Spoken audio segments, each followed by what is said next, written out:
दोस्तों नमस्ते। आज का वीडियो कल जो इतिहास विषय में मनोविज्ञान के पर्सन आए हैं उनको मैं हल करवा रहा हूँ। यद्यपि संस्कृत का भी पेपर हुआ है लेकिन संस्कृत के कुछ पर्सन जो हैं वो संस्कृत भाषा में होने के कारण मुझे थोड़े समझ में नहीं आए। उनका भी मैं कोशिश करूँगा या तो पीडीएफ बना के वैसे डाल दूंगा या वीडियो बनाऊँ, क्योंकि वीडियो कल जो बना परसों भी बनाया था वो काफ़ी 3 GB का हो जाता है और फिर डाउनलोड करने में बहुत समय लग जाता है, इसलिए वीडियो से बचता हूँ मैं। तो आज इन प्रश्नों को मैं सॉल्व करवा रहा हूँ। इन प्रश्नों के माध्यम से आपको वापस वही फ़ायदा मिलेगा। याद देखना, रेट के बच्चों को भी बहुत अच्छे से इसको देखना है, क्योंकि आपको एक समझ बनेगी कि कैसा प्रश्न आता है, लैंग्वेज को कैसे समझना है। और सबसे बड़ी बात है कि ऐसे प्रश्न हमारे सामने, क्योंकि साइकोलॉजी जो पहले वाला मनोविज्ञान अब कदापि नहीं आ रहा दोस्तों, एक अलग टाइप का मनोविज्ञान आ रहा है। मतलब बहुत डीपली एक एक चीज़ को समझना पड़ेगा। आपने सूचना ज्ञान प्राप्त कर लिया, ये महत्वपूर्ण नहीं है, उस ज्ञान को आप अप्लाई कैसे करोगे एग्जाम हॉल में जाके, ये सबसे महत्वपूर्ण बनता जा रहा है। और मैं बार बार इन चीज़ों को कहता हूँ कि जब तक आप में अप्लाई करने की योग्यता नहीं आ पाएगी, तब तक अवबोध को, जब तक अंडरस्टैंडिंग नहीं कर पाओगे, तब तक उस चीज़ को आप नहीं कर सकते। तो फिर उसी श्रृंखला पे कई बार बच्चों को आपको लग जाता होगा, बोलते समय बोल देता हूँ कि मैंने पहली बार करवाया है। वो इसलिए बोल देता हूँ क्योंकि मुझे बड़ा अजीब लगता है कि राजस्थान में इतने बड़े नाम हैं साइकोलॉजी के, इतनी बड़ी किताबें चलती हैं, एक की भी हिम्मत नहीं होती है पेपर सोल्व करवाने की। ठीक है, तो इसलिए मुझे थोड़ा सा बड़ा दुख होता है कि आप लोगों ने भगवान उन लोगों को बना रखा है और पेपर वो सोल्व नहीं करवा सकते, क्योंकि डर होता है कि हमने करवा दिया और गलत हो गया तो क्या होगा।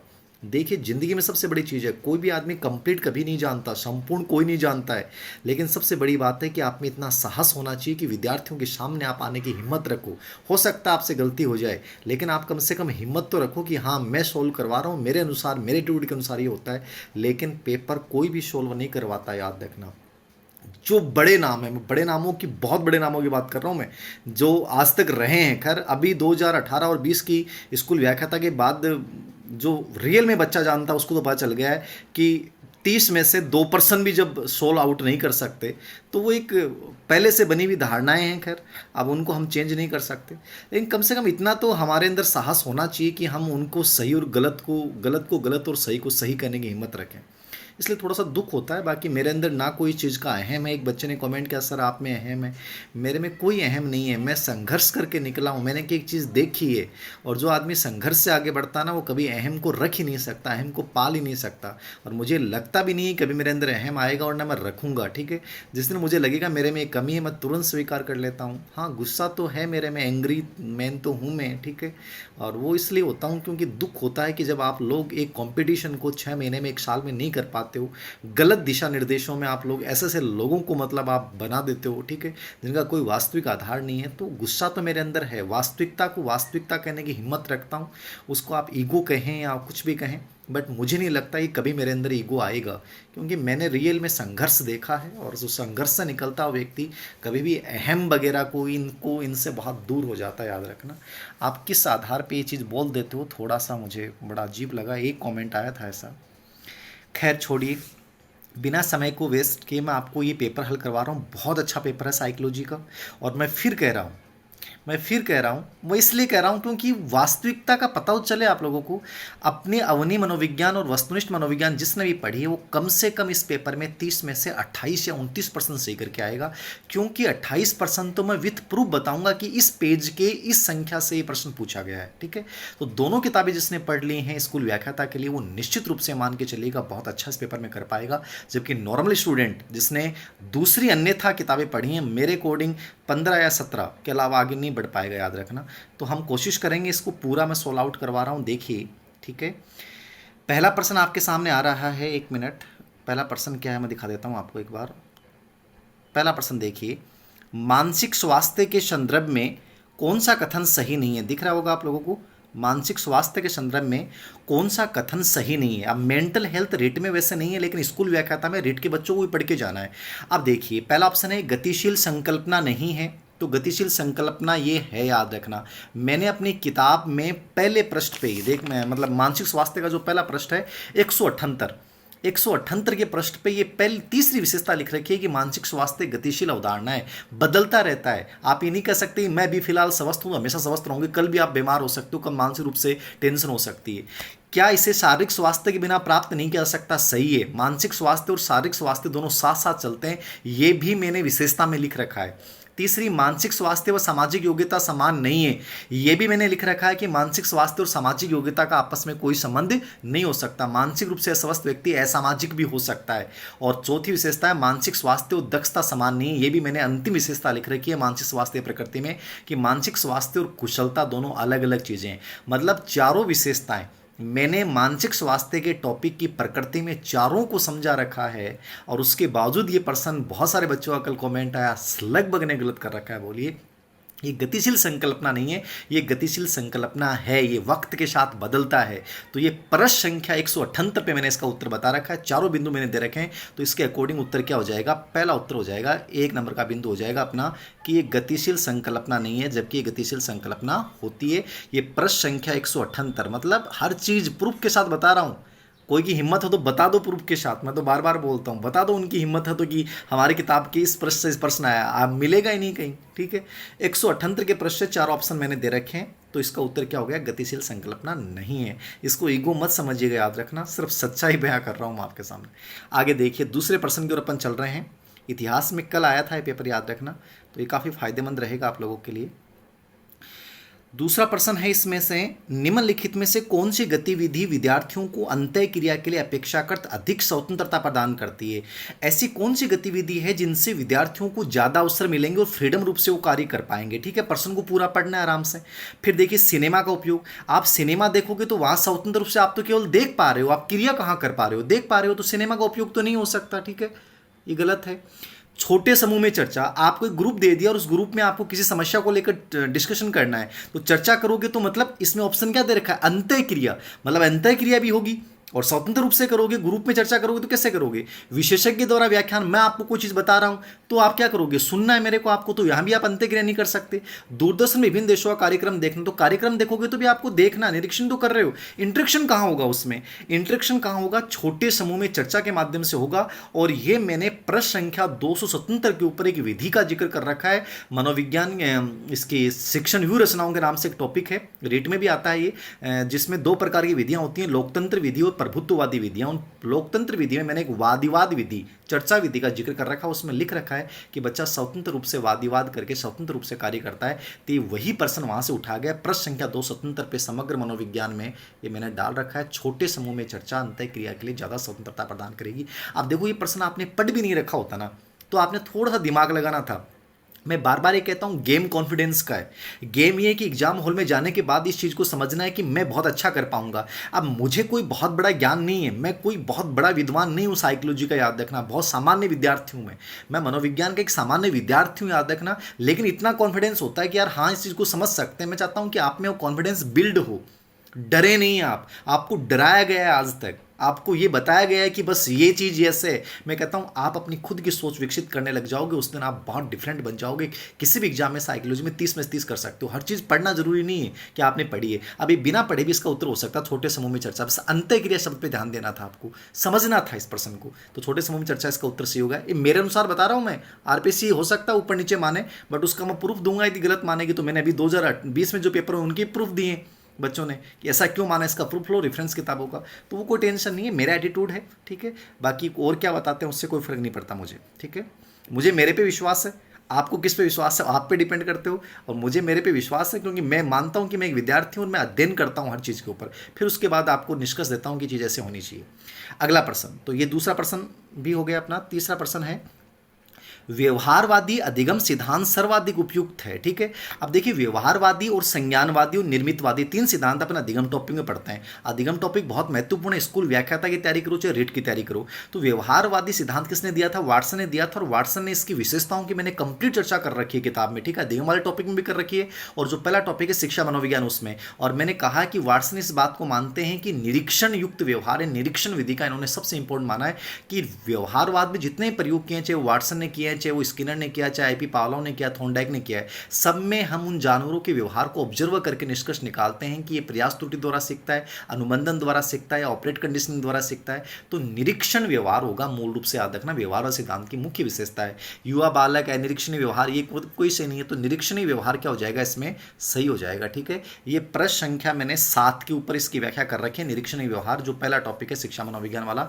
और अधिगम वाले टॉपिक में भी इसकी विशेषता बता रखी है, निरीक्षणी व्यवहार, अवलोकनीय व्यवहार। ठीक है, तो ये पहले भी स्कूल व्याख्याता में आया हुआ है। तो प्रश्न संख्या 07 पे भी व्याख्या है और अधिगम वाले टॉपिक में भी इसकी व्याख्या है, और वस्तुनिष्ठ वाली किताब में ये सेम लैंग्वेज आपको मिल जाएगी। अगला प्रश्न देखिए, बहुत अच्छा प्रश्न है ये, रीट वाले बच्चे भी बहुत अच्छे समझेंगे इसको, बहुत अच्छा प्रश्न है। किशोर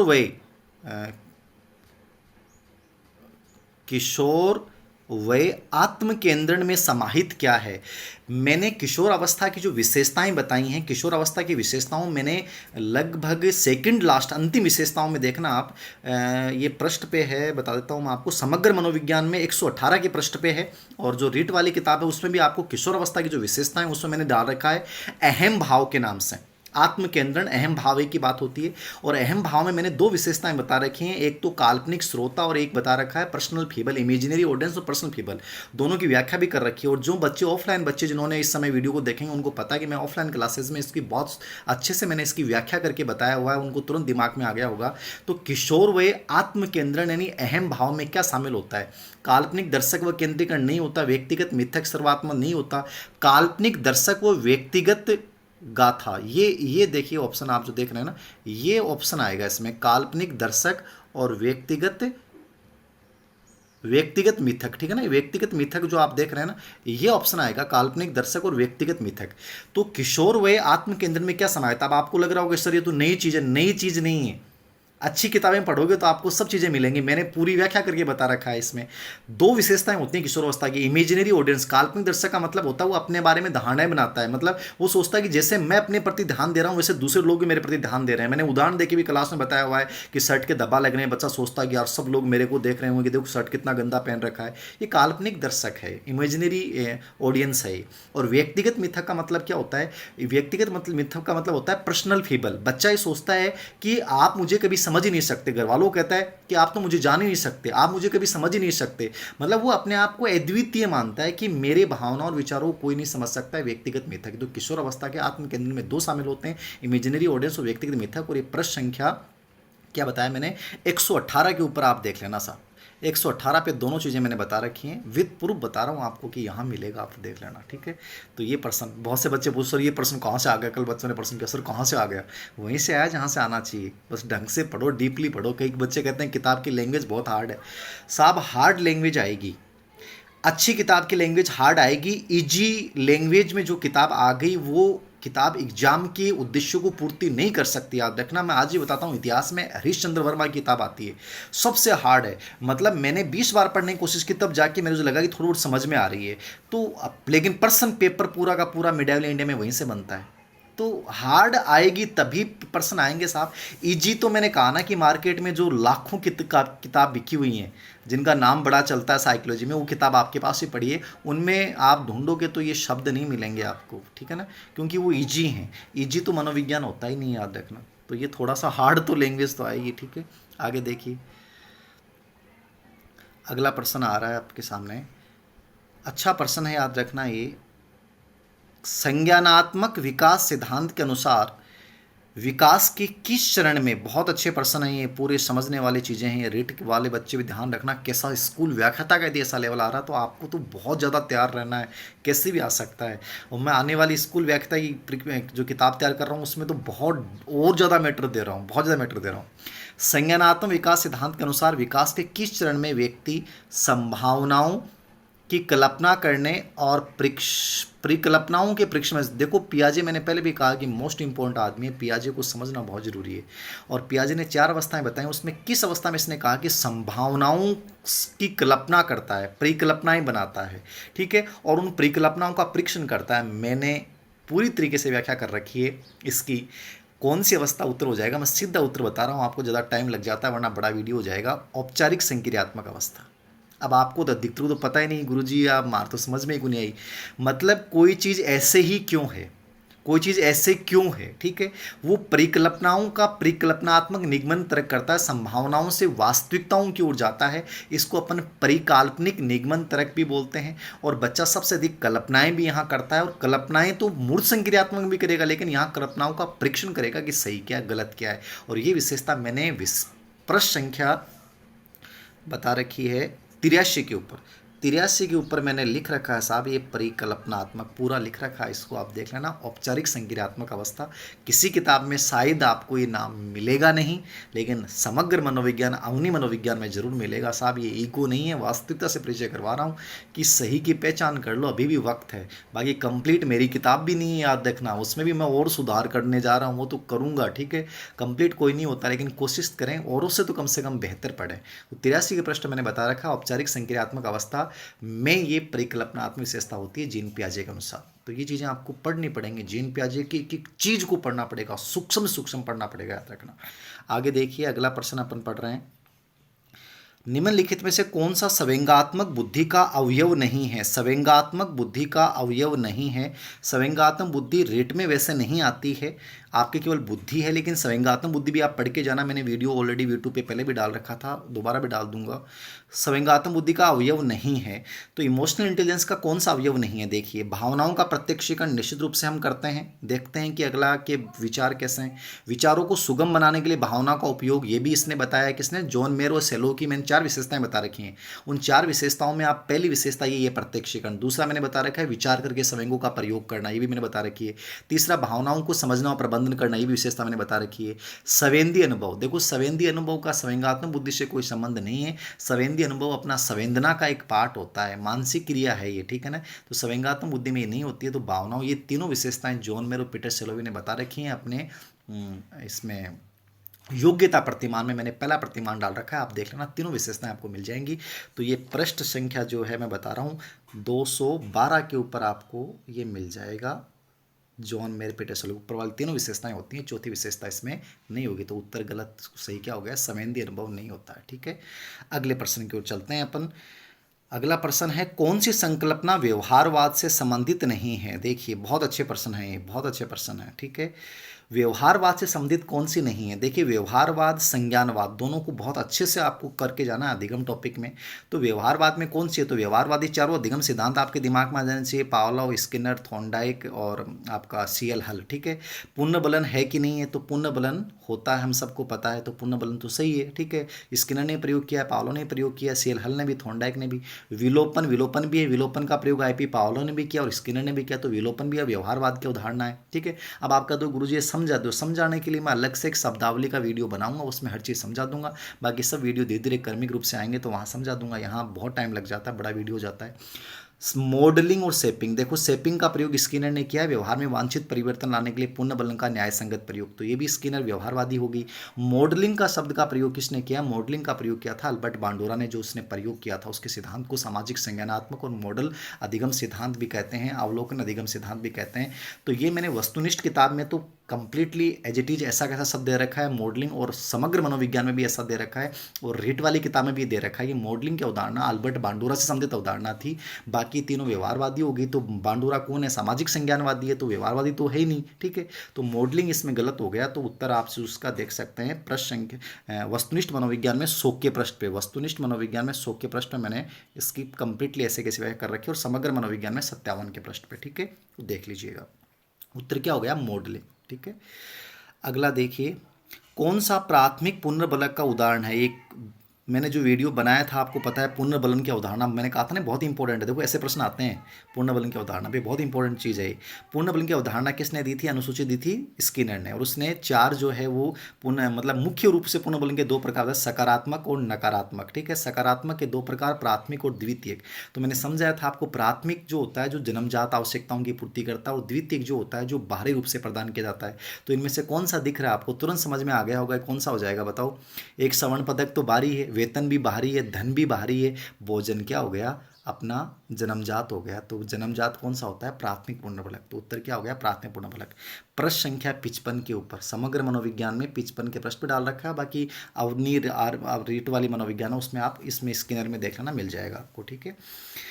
अगला देखिए, अगला प्रश्न है, कौन सा संचालक ऑपरेट व्यवहार का उदाहरण है? ऑपरेट व्यवहार मतलब स्किनर का क्रिया प्रसूत अनुबंधन सिद्धांत। ये प्रश्न आपको नॉर्मल गाइडों में नहीं मिलेगा साहब, ये प्रश्न आपको नॉर्मल गाइडों में नहीं मिलेगा। मेरा चैलेंज है, आप देख लेना, ट्राई कर लेना, आपके पास जो किताबें पढ़ी हैं देख के बता देना, और आपको विश्वास हो जाएगा कि क्या वहाँ से क्या उम्मीदें हैं आपको। ऑपरेट व्यवहार यानी कि स्किनर दिमाग में आ गया। ऑपरेट व्यवहार मतलब जो बिना उद्दीपक के होता है, ठीक है, जो बिना उद्दीपक के होता है वो ऑपरेट व्यवहार होता है। तो इसमें कौन सी क्रिया जो ऑपरेट व्यवहार है? गैर अनुबंधित अनुक्रियाएं। अनुबंधन तो सब में ही होता है, गैर अनुबंधन क्रियाएं ऑपरेट व्यवहार का उदाहरण नहीं है, ठीक है। समस्त प्रतिवर्त क्रियाएं, सहज क्रियाएं तो जन्मजात होती हैं, अपने आप होती हैं, ठीक है ना। जैसे पलकें झपकना, ये सब ये प्रतिवर्त क्रियाएं होती हैं, रिफ्लेक्स एक्टिविटीज, सहज क्रियाएं, चूसना, अंगूठा चूसना, ठीक है। तेज प्रकाश के कारण पलक झपकना, तो प्रकाश की वजह झलक रही है, ठीक है ना, आपका उस पर वो कोई नहीं है, वो तो आप उसकी वजह से झलक रही है, तो वो तो उद्दीपक दिख रहा है आपको। खड़ा होना व चलना, खड़ा होना व चलना में किसी ने आपको कहा नहीं है, आप खुद चल रहे हो, यानी आपका ऐच्छिक व्यवहार है एक प्रकार से, ठीक है ना, ये बिना उद्दीपक के है। और मैंने जो अवनी वस्तुनिष्ठ मनोविज्ञान किताब निकाली उसमें अधिगम टॉपिक के जो मैंने क्वेश्चन अभ्यास करवा रखे हैं अधिगम वाले टॉपिक के अवनी वस्तुनिष्ठ में, उसमें मैंने लिख रखा है टहलना, चलना, ये कौन सी क्रिया है? ये ऑपरेट क्रिया है। तो जिसने वस्तुनिष्ठ अवनी मनोविज्ञान पढ़ी है उसको समझ में आ गया होगा कि ये उत्तर इसका सही हो जाएगा। स्किनर के अनुसार खड़ा होना व चलना बिना उद्दीपक की क्रिया ही हो सकती है, ठीक है। तो ये वस्तुनिष्ठ मनोविज्ञान के प्रश्न संख्या 14 पे मैंने इसको डाल रखा है, तो आप देख सकते हैं। वस्तुनिष्ठ वाली किताब बहुत इंपॉर्टेंट किताब है। लास्ट वाले के प्रश्न तो रेट वाले बच्चों के लिए तो लास्ट के जो तत्व डाले ना वो बहुत गजब के हैं, वो याद रखना, बहुत इंपॉर्टेंट है, ठीक है। आगे देखिए, अगले प्रश्न पे चल रहे हैं अपन। अगले प्रश्न पे मिलान करना है आपको। क्या करना है साहब? मिलान करना है, दिए गए विकल्प में से सही उत्तर चुने, मिलान करना है। और ये भी निश्चित रूप से आपको पता चल गया होगा, इस सब के उत्तर मैंने बता रखे हैं। अनुबंधित उद्दीपक, अनुबंधित उद्दीपक किसमें होता है? शास्त्रीय कंडीशनिंग में, तो आईपी पावलोव आ गया, ठीक है, ये हो गया। सेपिंग किस में है? ये स्किनर ने यूज किया, तो सेपिंग ऑपरेट कंडीशनिंग हो गया। उपयोग का नियम किस में होता है? नियम अधिगम के तीनों नियमों का प्रयोग प्रयास त्रुटि में, तो उपयोग का नियम प्रयास त्रुटि हो गया। मॉडलिंग किस में है? निरीक्षण अधिगम में, यानी अल्बर्ट बांडुरा वाले में।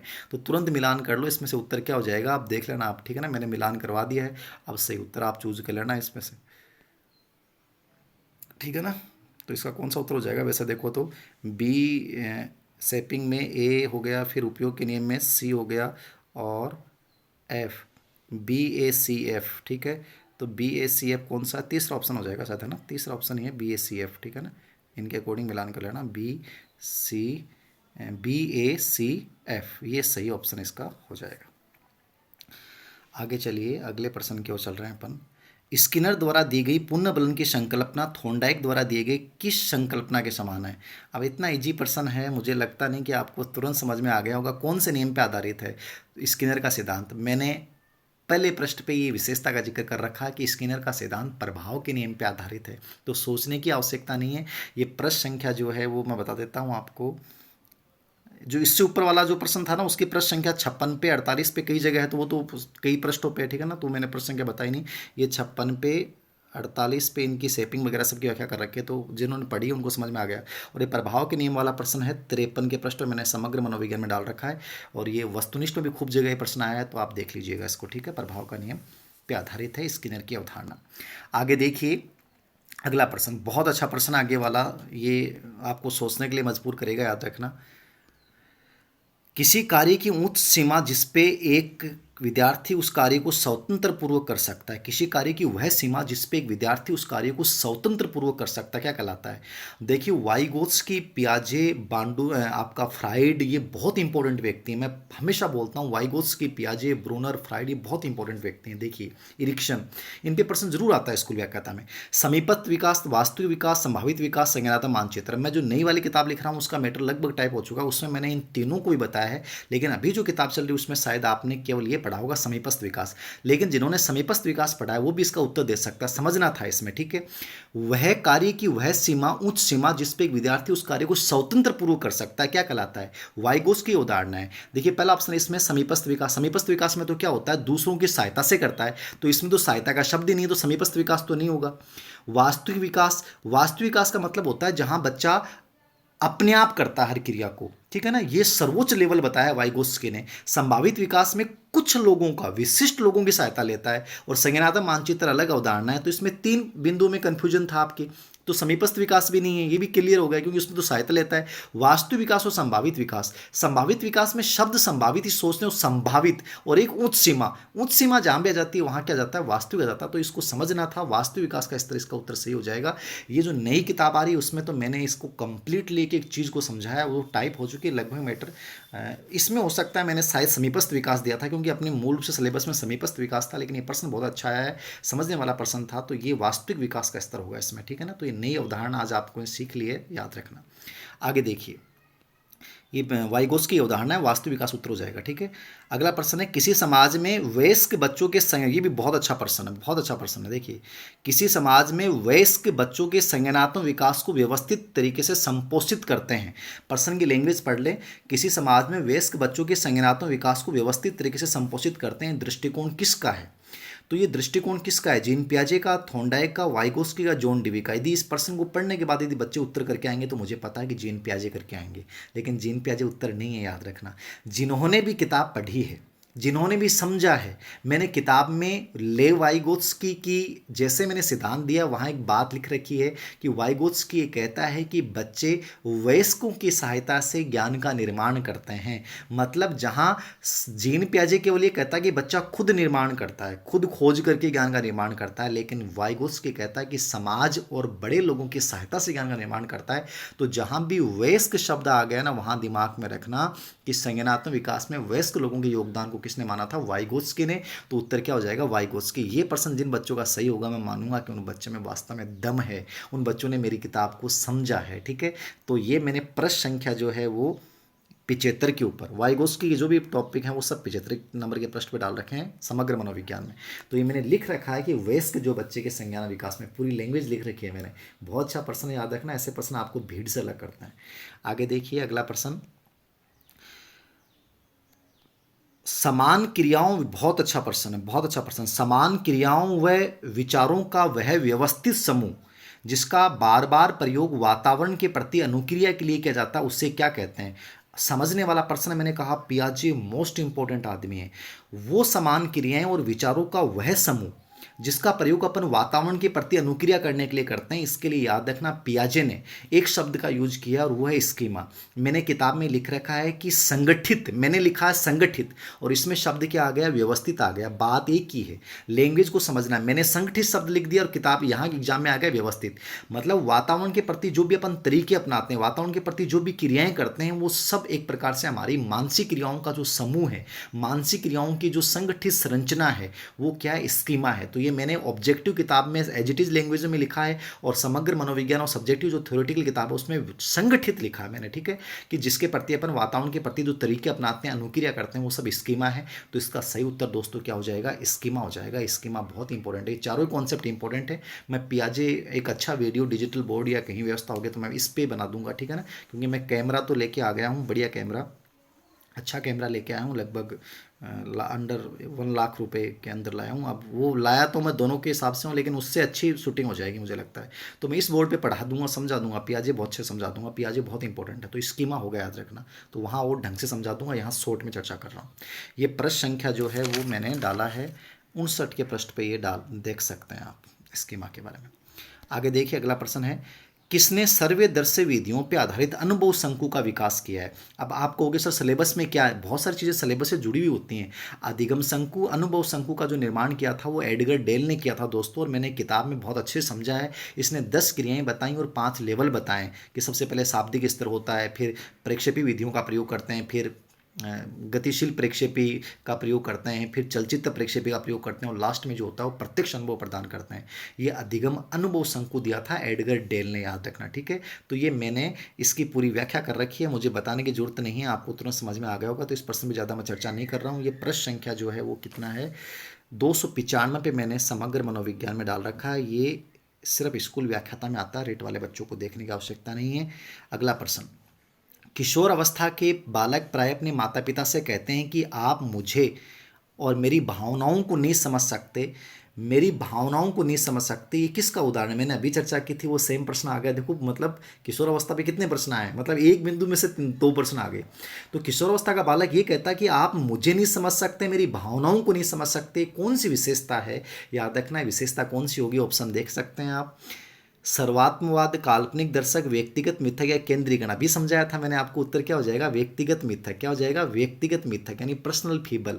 बच्चा ये समझता है कि मुझे कोई समझ ही नहीं सकता, मुझे आप जान ही नहीं सकते, ये पर्सनल फीबल की विशेषता होती है, यानी अहम भाव की विशेषता है। तो इसका उत्तर हो जाएगा अहम भाव। मैंने इसकी एडजेक्टिव व्याख्या कर रखी है प्रश्न संख्या 118। 118 पे इसकी व्याख्या देख सकते हैं आप। उसके बाद देखिए अगला प्रश्न पे आ लेके आ रहा हूँ, मैं थोड़ा जल्दी करूँगा। अब शिक्षण का अग्रिम संगठन प्रतिमान विकसित किया था, किसने किया था? तो ये डेविड आसुबेल ने किया था। ये स्कूल व्याख्याता में आता है, रेट में नहीं आता। अग्रिम संगठन प्रतिमान ये सूचना प्रतिमान के अंतर्गत आता है, और ये जो है प्रश्न संख्या 304 पे आपको दिख जाएगा। ये केवल स्कूल व्याख्याता में आता है, ठीक है। आसुबेल हो गया। अगला प्रश्न देखिए, कौन सा इंफॉर्मेशन प्रोसेसिंग शिक्षण प्रतिमान का उदाहरण नहीं? ये भी फर्स्ट ग्रेड में आता है, रेट वाले बच्चों में नहीं आता है। कि सूचना प्रक्रम प्रतिमान में कौन सा नहीं आता है? तो सूचना प्रक्रम प्रतिमान में ब्रूनर का आता है, जीन पियाजे आता है, सचमेन आता है, लेकिन विलियम गलेजर का जो है वो सूचना प्रक्रम प्रतिमान में नहीं आता है। कक्षा सभा प्रतिमान ये जो है वो व्यक्तिगत विकास प्रतिमान में आता है, जिसमें कर्तव्य परायणता और आत्मनिष्ठता के विकास से बल दिया था। तो उत्तर सही क्या हो जाएगा? विलियम गलेजर। ये स्कूल व्याख्याता में आता है, मैंने पूरी टेबल बना के बता रखी है।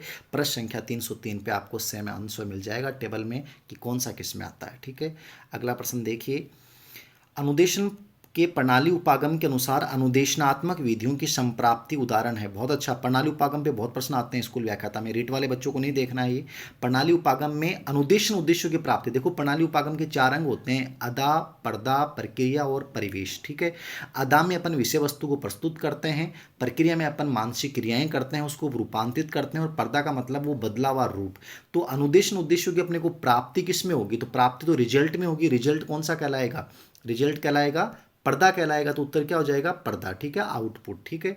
तो ये स्कूल व्याख्याता में आता है, और इसकी व्याख्या मैंने कर रखी है 322 के पृष्ठ पे, ठीक है ना। 322 के पृष्ठ पे ही फर्स्ट ग्रेड वाली किताब में डाल रखा है, इसको देख लेना।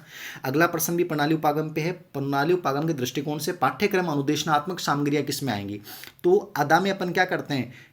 कच्चा माल प्रदान करते हैं, तो कच्चे माल में क्या आएगा? पाठ्यक्रम आएगा, सामग्रियाँ आएंगी। तो यहाँ मेरे अनुसार जो उत्तर होगा वो यहाँ पे क्या हो जाएगा? अदा हो जाएगा, इनपुट हो जाएगा, क्योंकि इसमें अपन विषय वस्तु को प्रेजेंट करते हैं। तो पाठ्यक्रम विषय वस्तु कच्चा माल को टीचर बच्चे के सामने प्रेजेंट करेगा, ये इनपुट हो जाएगा, अदा हो जाएगा। तो इसका उत्तर हो गया अदा। ये भी 322 के पृष्ठ पे आप इसका उत्तर देख सकते हैं। अगला उत्तर, ये सब के सब आईसीटी के प्रश्न है, रेट वाले बच्चों को नहीं देखने हैं।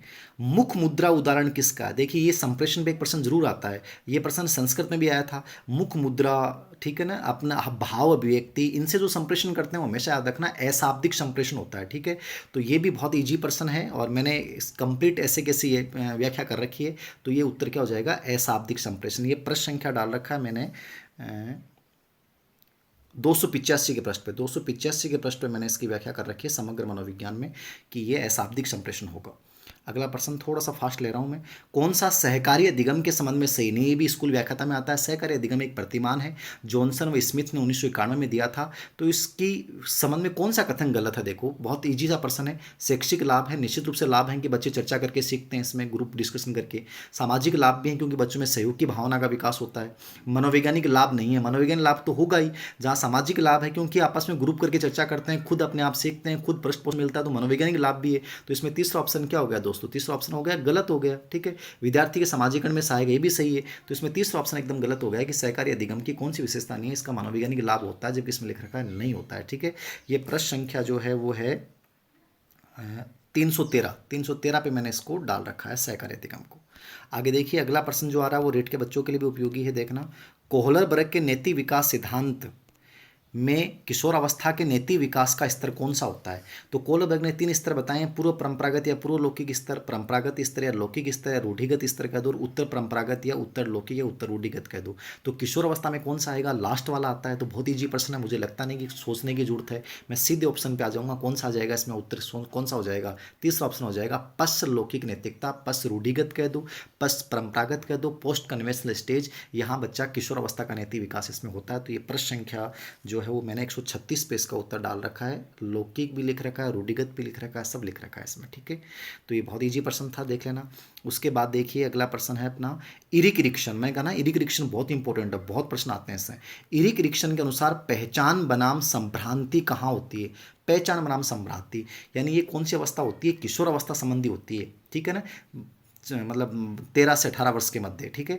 तो ये किशोरावस्था में आ जाएगी, जहाँ बच्चा अपनी भूमिका को लेकर संघर्ष करता है कि मैं ये करूँ कि मैं वो करूँ। तो ये मैं इरिक एरिक्सन का सिद्धांत आपको समझा दूंगा, आज या कल मैं एक वीडियो बना दूंगा, इरिक एरिक्सन के 8 सोपान पूरा समझा दूंगा। तो ये उत्तर क्या हो जाएगा, किशोरावस्था। ये प्रश्न मैंने ऑब्जेक्टिव किताब में भी डाला है और इस सब्जेक्टिव में भी डाला है, सब जगह डाल रखा है। 129 के पृष्ठ पे है वैसे थ्योरिकल किताब में, और वैसे ऑब्जेक्टिव में जगह जगह पे डाल रखा है। अगला प्रश्न, कौन सा कमजोर मानसिक स्वास्थ्य का लक्षण नहीं है? कमजोर मानसिक स्वास्थ्य का लक्षण नहीं है, बहुत इजी प्रश्न है। मानसिक स्वास्थ्य 2 प्रश्न पूछे गए, उसी प्रश्न मिल जाएंगे आपको जो मैंने पहले बताया था। भावात्मक अस्थिरता होता है, कमजोर मानसिक स्वास्थ्य इसका होगा वो भावात्मक रूप से कमजोर होगा। निर्णय लेने की योग्यता का अभाव, ये भी, क्योंकि जिसमें अच्छा मानसिक स्वास्थ्य होगा वो निर्णय लेता है, जब इसमें लिखा है अभाव तो कमजोर वाले में अभाव पाया जाएगा, ये भी सही है। काल्पनिक दुनिया में रहना, ऐसे लोग काल्पनिक दुनिया में रहेंगे, वास्तविक जगत में जो स्वस्थ होगा वो तो मानसिक रूप से तो स्वस्थ रहेगा। समायोजन की योग्यता, समायोजन की योग्यता तो जो मजबूत मानसिक स्वास्थ्य होता है उसमें होता है, तो यहाँ विशेषता कौन सी हो जाएगी, समायोजन की योग्यता है वो गलत दे रखा है। ऊपर वाले तीनों तो कमजोर मानसिक स्वास्थ्य का प्रतीक है, लेकिन समायोजन की योग्यता अच्छे मानसिक स्वास्थ्य का प्रतीक है। तो ये प्रश्न संख्या जो है वो 179 179 पे मैंने इसका उत्तर डाल रखा है, देख लेना आप, सब विशेषताएं डाल रखी हैं एक एक। आगे देखिए, थोड़ा जल्दी कर रहा हूँ ना क्योंकि बहुत बड़ा वीडियो बन जाता है। एक किशोर के बेहतर सामंजस्य के लिए प्रदान किए जाने निर्देशन का पहला चरण है। अब ये प्रश्न आपको नॉर्मली गाइडों में दोस्तों कहीं नहीं मिलेगा, मैं आपको ईमानदारी से बोल रहा हूँ। निर्देशन परामर्श रीट वाले बच्चों को भी देखना है, और मैंने इसको बता रखा, जो निर्देशन प्रदान करोगे तो पहला चरण क्या होगा, कोई भी चीज़ करो पहला चरण हमेशा याद रखना, सूचनाएं प्राप्त करोगे कि वो चीज़ प्रॉब्लम क्या है, तो हमेशा याद रखना सूचनाएं 1 नंबर पर आएंगी, फिर आप कारणों को पहचान करोगे, फिर उनके उपचार करोगे, ठीक है। तो इसका उत्तर मैंने प्रश्न संख्या डाल रखा है, मैंने 262 के प्रश्न मैंने डाल रखा है कि समस्त सूचनाएं एकत्र करेंगे, फिर उनके मतलब सीक्वेंस पे है वैसे, लेकिन वो 598 पे सूचनाएं, फिर निदान, कारणों की पहचान है, फिर निदान है। तो आप उसको यदि पढ़ा है तो बच्चा समझ जाएगा। 262 के प्रश्न में डाल रखा है, सबसे पहले अपन सूचनाएं एकत्र करेंगे। क्या करेंगे, सूचनाएं। तो पहला चरण क्या होता है, सूचना एकत्रित करना, फिर निदान पहचान करना, फिर उपाय ढूंढना, ठीक है। तो ये पहला उत्तर हो गया प्रश्न संख्या 262 पे। अगला प्रश्न देखिए, शिक्षा मनोविज्ञान शिक्षक के लिए आवश्यक है, बहुत पॉजिटिव प्रश्न है, सबको आ जाएगा। अप्लाइड प्रश्न होते हैं ना, उनमें मैक्सिमम जो उत्तर होता है वो देना चाहिए। विद्यार्थी को जानने में, परिस्थिति को जानने में, कक्षा की समस्याओं के समाधान में सभी विकल्प सही है, तो उत्तर क्या हो जाएगा, सभी विकल्प सही है, ठीक है। तो ये भी मैंने प्रश्न संख्या एजीटी जैसे किसी लैंग्वेज डाल रखी है। 13 के पृष्ठ पे, 13 के पृष्ठ पे जो है वो मैंने डाल रखा है, इसको 13 के पृष्ठ पे डाल रखा है कि उपयुक्त सभी सही। अगला प्रश्न देखिए, एक शिक्षण अधिगम सामग्री नहीं होनी चाहिए, केवल स्कूल व्याख्याता में आता है। शिक्षण अधिगम सामग्री की अच्छी विशेषताएं, ये मैंने किताब में डाल रखी हैं। 298 के पृष्ठ में मैंने 8 विशेषताएं लिख रखी हैं। उन 8 विशेषताओं में एक लिख रखा है कि कम लागत की होनी चाहिए, जबकि इसमें लिख रखा है नहीं होनी चाहिए उच्च लागत। तो ये आयु के लिए उपयुक्त होनी चाहिए, सही आयु के अनुसार होनी चाहिए, पाठ से संबंधित होनी चाहिए, आकर्षक होनी चाहिए, उच्च लागत नहीं होनी चाहिए। मैंने उसमें लिख रखा है कम लागत। तो ये चारों की चारों विशेषताएं आप देख लेना। प्रश्न संख्या 298 पे मैंने एजीटी जैसा डाल रखा है, याद रखना। उच्च लागत इसमें क्या हो गया, गलत हो गया। अगला प्रश्न देखिए, माइक्रोसॉफ्ट वर्ड किसका उदाहरण है? ये प्रश्न आईसीटी के कंप्यूटर में बहुत बार आ गया है। माइक्रोसॉफ्ट वर्ड, देखिए सॉफ्टवेयर 2 प्रकार के होते हैं, वे एक तो ऑपरेटिंग सॉफ्टवेयर और एक एप्लीकेशन सॉफ्टवेयर। ऑपरेटिंग सॉफ्टवेयर जैसे विंडोज है, एमएस डोज है, यूनिक्स है, लिनक्स है, ये ऑपरेटिंग सॉफ्टवेयर है। और अनुपयोग सॉफ्टवेयर अपन जैसे ही लैपटॉप या अपन कंप्यूटर की विंडो खोलते हैं तो स्टार्ट बटन में जैसे क्लिक करेंगे वो जो भी प्रोग्राम आएंगे वो सब एप्लीकेशन सॉफ्टवेयर है। तो एमएस वर्ड क्या है, एप्लीकेशन सॉफ्टवेयर है। एप्लीकेशन सॉफ्टवेयर का मतलब क्या हो गया, अनुप्रयुक्त सॉफ्टवेयर, ठीक है। तो एप्लीकेशन सॉफ्टवेयर हो जाएगा। ये प्रश्न संख्या मैंने 338 पे डाल रखा है, एज इट इज पूरी लैंग्वेज सेम टू सेम मिल जाएगी आपको। 338 के प्रश्न पे देख लेना आप। और अंतिम प्रश्न देख लो आप, मंच निर्माण की संकल्पना, स्केप फोल्डिंग की अवधारणा। मंच निर्माण की संकल्पना, मंच निर्माण की संकल्पना किससे संबंधित है, ठीक है। तो मंच निर्माण की संकल्पना किससे संबंधित है ये आपको देखना है, ठीक है ना। मंच निर्माण की संकल्पना किससे संबंधित है, तो मंच निर्माण की संकल्पना स्केप फोल्डिंग की अवधारणा जो है वो, अब देखो नया शब्द आ गया मंच निर्माण। किताब में मैंने लिख रखा है पाडा, ठीक है, पाडा भी लिख रखा है, ठीक है ना। इसके ढांचा निर्माण भी लिख रखा है, लेकिन एक नया शब्द आ गया, समझना था आपको। मंच निर्माण और ढांचा निर्माण एक ही बात होती है, ठीक है।